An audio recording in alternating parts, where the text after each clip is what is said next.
Hello guys, আসসালামু আলাইকুম। আবার আপনাদের মাঝে একটি নতুন ভিডিও নিয়ে চলে আসলাম। তো আপনারা দেখতেই পাচ্ছেন এই যে এখানে অনেক সুন্দর দুটি গাছ।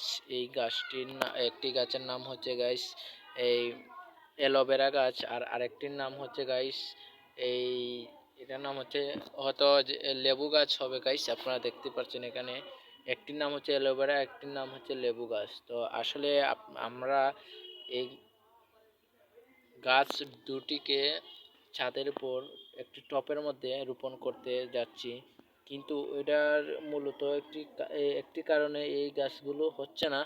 সেটি হচ্ছে এই যে ছাদের উপর অনেক বিষয় অনেক পানি খেয়ে ফেলে, তার জন্য গাছ এই যে হচ্ছে না এগুলা। কারণ আমরা অনেক চেষ্টা করতেছি, তারপরে এই যে ডালপালাগুলো পড়ে যাচ্ছে, ডালপালাগুলো পড়ে যাওয়ার কারণে এই ধরনের হচ্ছে না গাইস। আমরা অনেক বড় করতে চাচ্ছি কিন্তু বড় হচ্ছে না এই গাছগুলো। তো আপনারা একটু কমেন্টের মাধ্যমে বলবেন যে এই ধরনের গাছগুলোকে কিভাবে বড় করা লাগে বা কিভাবে কি করা লাগে, আপনারা অবশ্যই কমেন্টের মাধ্যমে বলবেন।